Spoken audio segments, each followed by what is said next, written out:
Et puisque Louis est sur les routes, c'est vous, Martin Bourdin, qui êtes avec nous pour aller plus loin ce matin. On va plus loin notamment sur ce dossier dont RMC a été vraiment les premiers à vous en faire part. C'est la question de savoir ce qui se passe dans le nord de Paris, où le problème des fumeurs de crack va être finalement déplacé. On a pris des nouvelles régulièrement et on voulait comprendre. À partir de lundi, ils seront regroupés dans un parc pour éviter qu'ils ne squattent à proximité des habitations.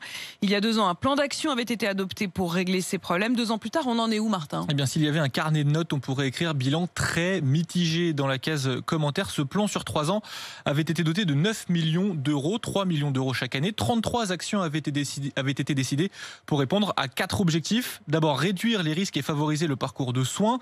2 ans plus tard, seuls 200 000 euros ont été investis dans l'amélioration du matériel de réduction des risques. Il fallait aussi aller à la rencontre des toxicomanes, mais aussi des riverains pour améliorer la tranquillité publique et lutter contre les trafics. Là aussi, on le voit, dans le nord de Paris, c'est raté. Malgré une centaine d'interpellations depuis le mois de janvier, les toxicomanes sont de plus en plus visibles depuis qu'ils ont été chassés des portes nord de Paris. Finalement, il y a une question sur laquelle on a assez avancé, c'est celle de l'hébergement. Plus de 5,5 millions d'euros du plan ont été consacrés à cette question. Ça a permis de passer de 60 places pérennes en 2018 à 400 aujourd'hui. Comment on explique que cette toxicomanie soit plus visible alors qu'on a créé justement, vous le dites, beaucoup plus de places d'hébergement pour les accompagner et les sortir de la rue ? D'abord parce qu'il n'y a toujours pas assez de places d'hébergement. 400 donc actuellement, quand on compterait 1500 consommateurs de crack dans le nord-est de la capitale. D'autres insuffisances sont mises en avant par l'INSERM, l'Institut national de la santé et de la recherche médicale.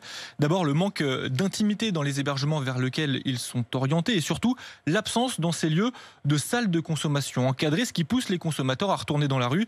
L'INSERM prône aussi le développement de salles de shoot, là encore avec plus d'intimité. Une salle de shoot permettant de fumer du crack dans un environnement sécurisé a été testée à Paris depuis 2019. Ces dispositifs sont efficaces selon une étude de l'INSERM. Moins de risques d'overdose, moins de consommation dans l'espace public et un impact neutre sur la tranquillité publique. De son côté, la mairie de Paris fait un point d'étape aujourd'hui sur ce plan de lutte contre le crack. Et on ne manquera pas de prendre régulièrement des nouvelles, non seulement de ce qui s'y passe, mais aussi des habitants. Vous le savez, on est en lien régulier avec Caroline, notamment, qui est une habitante très impliquée dans la vie associative. Mais si vous êtes dans le quartier de Stalingrad, n'hésitez pas à nous appeler pour nous tenir au courant. On ne vous lâchera pas, on sera à vos côtés.